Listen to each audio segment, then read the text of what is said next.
gente, dando prosseguimento aqui às questões do técnico de extensionista rural, vocês lembram que a gente bateu bem na tecla da ATER, né? E da PANATER, que são as duas principais políticas que vão gerir aí o trabalho de vocês, né? Que vão servir de, vamos dizer, orientação para vocês trabalharem. Então, conforme aí a ATER, a gente pode avaliar as afirmações que tratam os antecedentes históricos dos serviços de assistência técnica e rural. Então, o primeiro, os serviços da ATER foram iniciados no país no contexto do pós-guerra, com o objetivo de promover a melhoria das condições de vida da população rural e apoiar o processo de modernização da agricultura, inserindo nas estratégias voltadas à política de industrialização do país. Segundo, a ATER foi implantada como serviço privado ou paraestatal, com o apoio de entidades públicas e privadas e, posteriormente, com o apoio do governo do presidente JK, né, que foi Juscelino Kubitschek, em 1956. A Associação Brasileira de Crédito de Assistência, ABCA, constituindo-se, então, no Sistema Nacional Articulado com Associações de Crédito e Assistência Rural dos Estados. Então, na terceira, na década de 70 aí, Ernesto Geisel estatizou o serviço, implantando o Sistema Brasileiro de Assistência Técnica e Extensão Rural, a CIBRATER, coordenado pela Embrater e executado pelas empresas estatais de ATER, nos estados, as EMATER. Quarto, a participação financeira do governo federal, desde o governo Collor dos anos 90, caiu abruptamente, passando a ser irrisória em relação ao orçamento das empresas de ATER, né? Da política no setor público ainda existente, que girava em torno de 1 bilhão por ano. Este afastamento do Estado resultou em um forte golpe dos serviços, levando a uma crise sem precedente da ATER. Oficial aí, que é tanto mais quanto os mais pobres são os estados e municípios, está correto que se afirma. Gente, quando a gente fala do contexto histórico, é importante a gente ligar esse contexto histórico aos presidentes que estavam presidindo o país naquela época.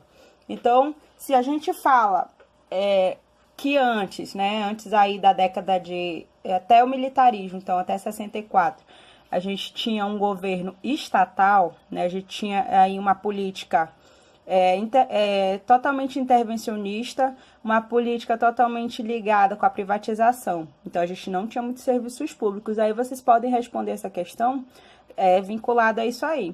Então, a segunda questão, a segunda alternativa, ela vai falar assim, que a partir de 1956, o JK ele criou aí o crédito de assistência rural, foi um divisor aí de águas. Até então, era um sistema nacional articulado com algumas associações de crédito, então eles eram vinculados também com o serviço privado e paraestatal, né? E aí a ATER, né, ela já surgiu aí nesse contexto histórico. Aí, na terceira alternativa, na década de 1970, digamos aí, num período de quase 20 anos, Ernesto Geisel estatizou o serviço, implantando a CIBRATER, né, que é a Assistência Técnica e Extensão Rural. Vocês, antes de irem para a prova, é bom vocês se aterem a esse contexto histórico, porque, como vocês perceberam, já constou em provas anteriores, essa prova foi de 2018, constou duas questões de contexto histórico, falando da política de atenção rural, que é a ATER, e também da política nacional, que é a PANATER. Então, vocês se atenham aí ao contexto histórico. Dando prosseguimento aqui ao slide, o Programa de Aquisição de Alimentos, a PAA, possui duas finalidades básicas. Então, a primeira finalidade é promover o acesso à alimentação e incentivar a agricultura familiar. Além disso, também contribui para a constituição de estoques públicos de alimentos produzidos por agricultores familiares e para a formação de estoque pelas organizações da agricultura familiar. Aí a gente tem que informar se é verdadeiro ou falso, o que se afirma aí o programa, né? O Programa de Aquisição de Alimentos. O orçamento para implementação da PAA advém basicamente de investimento dos agricultores e demais envolvidos com esse programa. Essa é a alternativa correta? Vamos ver. O Conselho Nacional de Segurança Alimentar e Nutricional, o COSEA, das esferas nacionais, estaduais e municipais, percebam que as três esferas, né, juntos, nenhuma é separado. é a instância de controle desse programa e conta com ampla participação da sociedade civil. Né? O PAA conta também ainda com a participação social e civil de caráter deliberativo. Ele assessora o grupo gestor e acompanha a implementação do programa. O PAA é operacionalizado por estados, Distrito Federal e municípios, ainda pela Companhia Nacional de Abastecimento, a CONAB, empresa pública vinculada ao Ministério da Agricultura, que é o MAPA, responsável por gerir as políticas agrícolas e de abastecimento para a execução do programa. A CONAB afirma termo de cooperação com o MDS, né, que é o Ministério de Desenvolvimento Social, e com o MDA, que é o Ministério de Desenvolvimento, né? Então, de acordo com as informações, a sequência correta é... Então, vamos lá. Bom, a primeira alternativa ela é falsa. O orçamento, ele não é advindo de investimentos só dos agricultores. Então, essa questão, essa alternativa, ela tá bem clara que é falsa. Porque se na própria pergunta ele vai dizer que é um programa de aquisição de alimentos incentivado, né, para a agricultura familiar, né, juntamente com o governo. Então, a primeira alternativa ela é falsa. A segunda alternativa ela vem a ser verdadeira. Sim, o Conselho de Segurança Alimentar, o COSEL, tem que estar diretamente ligado, né, com as esferas nacional, estadual e municipal para controlar, né, essa participação aí da sociedade civil. Gente, não esqueça, a gente precisa ter, né, a fiscalização dos conselhos, tanto os estaduais quanto municipais, né? O próprio SUS, o Sistema Único de Saúde, ele tem que ter todos porque a gente tem a lei de participação da comunidade, então todos os órgãos, eles precisam ter esse conselho, então não esqueçam disso. Então essa questão é verdadeira. Então temos aí F e V. A terceira alternativa, ela é falsa, né? O PA, ele conta ainda com a participação social do comitê composto por representantes governamentais e da sociedade civil em caráter deliberativo, assessora o grupo gestor. Então, essa questão aí, ela é falsa, né? E a última questão, ela é verdadeira.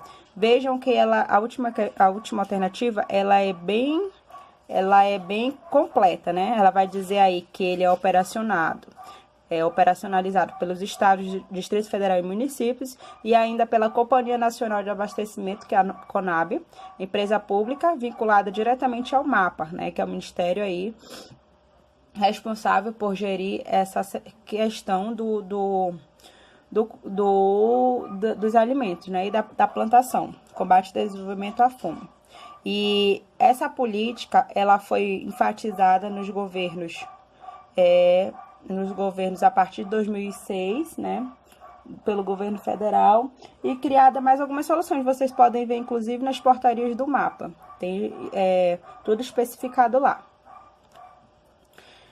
Bom, gente, vocês lembram que eu também falei para vocês de Paulo Freire, né? Porque o Paulo Freire foi uma metodologia muito utilizada para ensinar as pessoas assim de forma rápida. E a metodologia dele é difundida em todo o mundo, né? Inclusive na França, aí, na Itália, em várias partes do mundo. E foi também um material solicitado aí pelo concurso, né? Pela banca do concurso de vocês. Então, aí a gente vai associar a primeira coluna com a segunda.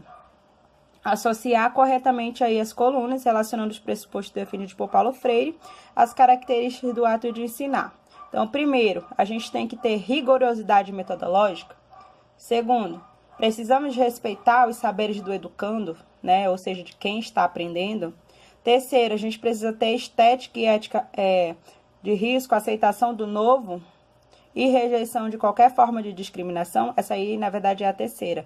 E a última que eu alterei aí a ordem aí. A última, nós temos que ter criticidade. Vamos lá, gente.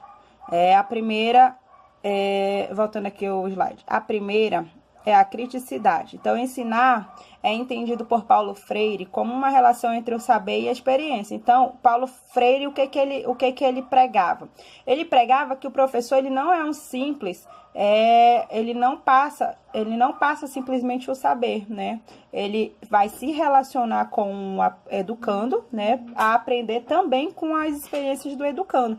Então, quando vocês falarem de Paulo Freire, vocês tenham em mente que ele era pela educação, né?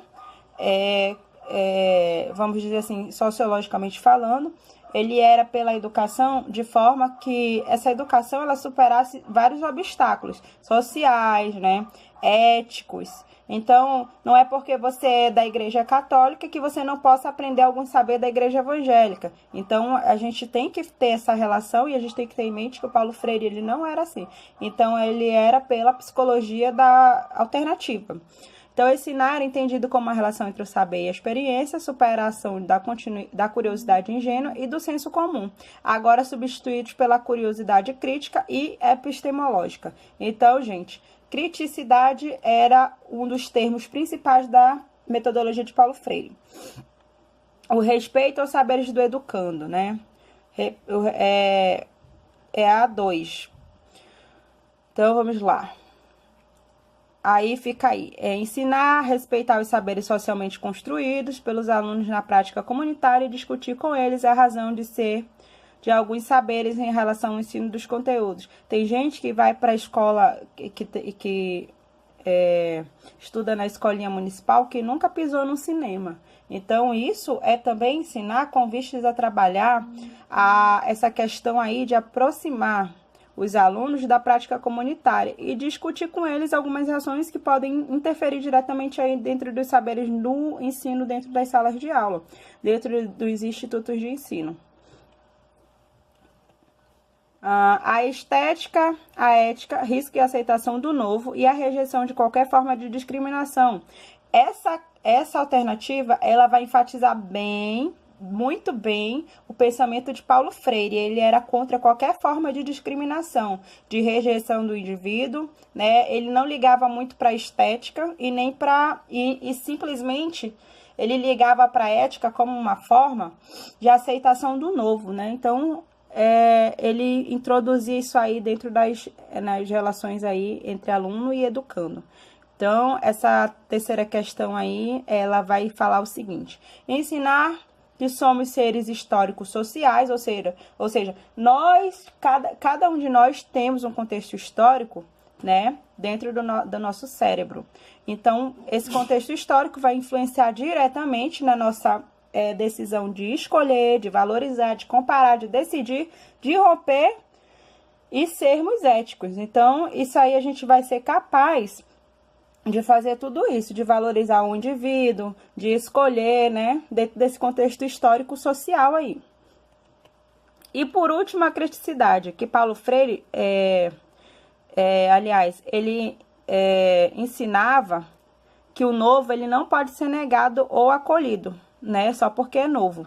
É como você olhar um livro com a capa velha e você dizer diretamente que esse livro não presta. Você já leu o livro, você tem às vezes nem só com o prefácio do livro, geralmente quando eu vou numa biblioteca ou numa livraria ou em qualquer lugar que vendam livros, eu procuro ler o prefácio do livro para saber mais ou menos do que aquele livro está falando, mas às vezes eu me surpreendo. Como eu também já comprei livro com a capa bonita, né, e com o prefácio bom, que o livro não falava, né, pena. Então, as coisas elas têm que ser divididas, e a gente não pode julgar ninguém por classe, por gênero, por nada. Então, a gente não é obrigado a aceitar o gênero de ninguém. A gente tem que respeitar. Nós não somos obrigadas a aceitar o homossexualismo, mas também a gente não pode desrespeitar essa pessoa, porque essa pessoa ela continua sendo um ser vivo, né? Continua sendo um ser humano. Obrigado.